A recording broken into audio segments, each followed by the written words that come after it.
पृथ्वी के सबसे बेहतरीन कोने और करोड़ों देवी देवताओं की पवित्र भूमि पर आजकल भोंपू और नेता चुनाव का राग अलाप रहे हैं। इसी घमासान के बीच एक नए हंगामे की खबर में उत्सुक महामना ने कहा, संजय, एक सरकार बनाने और दूसरी गिराने का ये क्या माजरा है। वह ऊपर बैठा हरियाणा के चुनावी महाभारत में मचे घमासान में एक नए हड़कंप पर संजय की दूरदर्शिता से हाल चाल जानने को बेताब दिखाई दे रहा था। संजय ने भी सहज भाव से कह दिया कि महामना, बड़ी सरकार बनाते बनाते छोटी सरकार का सिंहासन डांवाडोल होने की सरसराहट है। राजनीति में एक पार्टी छोड़ दूसरे का पटका पहनने वाले बंदर की तरह कब टोपी फेंक कर पेड़ पर जा चढ़े, अब कौन जाने। तो संजय, क्या 6 महीने तक अविश्वास प्रस्ताव आ सकता है क्या? महामना ने बड़े ही उत्सुक अंदाज में पूछा।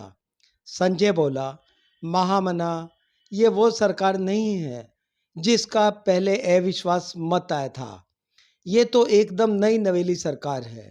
पिछले महीने ही तो नए राजकुंवर ने सिंहासन के बाजुओं पर हाथ फेरना शुरू किया है। पुराने वाले को तो उनके भक्त सुपर सुपर कहकर खुश करने में जुटे हैं।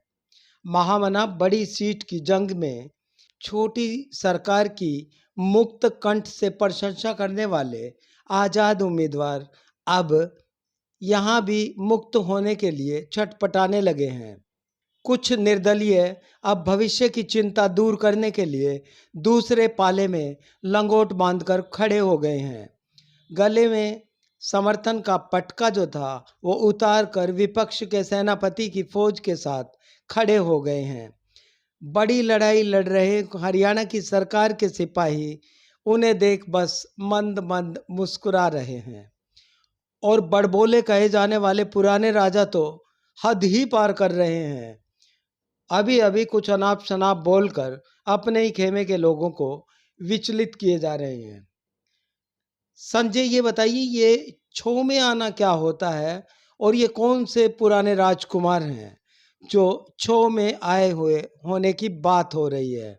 महामना, विपक्ष के साथ चले सत्ता वाले पुराने राजकुमार 4.5 साल तक सत्ता सुख भोगने के बाद, प्रेम की पिंक की रस्सी टूटने के बाद अब छो में है। समझ गए ना महामना? बहुत ज़्यादा क्रोधित होने को हरियाणवी में छो में आना कहा जाता है। सो छो में आए राजकुमार ने सत्ता सुख भोगने वाले नए राजकुमार के खिलाफ अपनी सेना विपक्ष के साथ जोड़ने का ऐलान कर दिया है। यहाँ सरकार गिरने में कमी रही तो 4.5 साल सत्ता में रहने वाले राजकुमार उस कमी की भरपाई करने को पूरी तरह तैयार हैं। महामना, इन पुराने वाले राजकुमार को सत्ता वाले सेनापति से गुस्सा इस बात का कि बिना बताए सियासत की चौपड़ पर अपनी ही चाल चलकर रियासत बचाने चले थे। तर्क यह भी कि खुट्टा पाट्या पर गाय भी गेल भाजगी। अब गाय की भी सुन लो। नाम तो गाय रख दिया पर बोल दूसरे बैल की तरह के हैं। 4.5 साल सिंहासन के नशे में झूमे सेनापति ने अपने चहेते को स्प्रिंग निकले हुए सिंहासन पर विराजमान कर दिया। अब न बैठे बनता है और ना उस पर उससे खड़े होने बनता है। संजय, इस और पुराने राजकुमार के साथ कहते हैं भूंडी बनगी, ये क्या है? महामना, किसी जमाने में सबसे ज़्यादा सत्ता सुख पाने वाले सियासी खानदान के चश्मो चिराग और भी पुराने राजकुंवर के साथ भूंडी बनगी हरियाणवी में, हिंदी में इसे बुरा बनना बोलते हैं। 1 महीने तक नए पुराने सेनापति के मान मनव्वर का ब्रेकफास्ट, लंच और डिनर कर रहे इन राजकुंवर के बेटे को सेनापति ने नौजवानों का कमांडर बनाया था। इस ओहदे का मजा नहीं आया तो नाराजगी बदस्तूर जारी रही। रियासत की सियासत में मंत्री बनाए जाने का तोहफा दिखाया तो मान गए और बड़ी लड़ाई यानी बड़ी टिकट से महरूम रहे ये राजकुंवर बड़े चुनाव की जंग में अपनी सेना उतारने को तैयार हो गए हैं। अभी 1-2 दिन पहले ही अपने सिपाहियों की मीटिंग बुलाकर जंगे मैदान में उतरने का ऐलान करते हुए अपने सिपाहियों से कह दिया कि पूरा साथ दो, अच्छे दिन आने वाले हैं। बस अच्छे दिन आने वाले ही थे कि सरकार के मुक्त कंठ से राग अलापने वालों को भला ये कहाँ बर्दाश्त होता। उन्हें तो सरकार में जी हजूरी करते 4.5 साल बीत गए, परंतु कुछ नहीं मिला। लोग हैं कि शामिल होकर टिकट तक पाले गए। अब पुराने राजकुंवर का नया प्रिंस भी मंत्री बनेगा।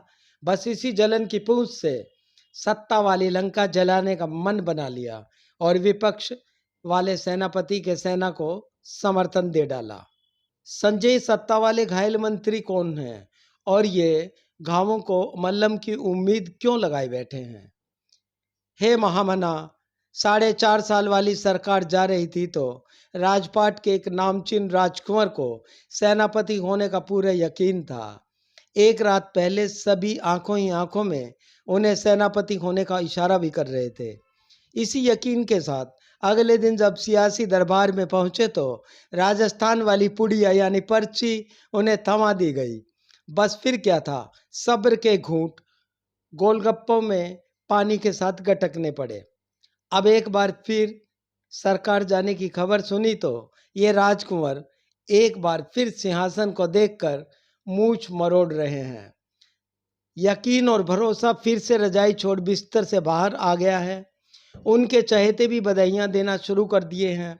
अगले कुछ महीनों की उम्र लिए सिंहासन पर एक बार फिर बैठने की आस में ये साहब पूरे उम्मीद से हो गए हैं। 9.5 साल सिंहासन का रंग रोगन चट करने वाले पुराने सेनापति सत्ता ना जाने का दावा करते हुए सामने खड़ी विपक्ष की सेना को ही अपना बताने लगे हैं।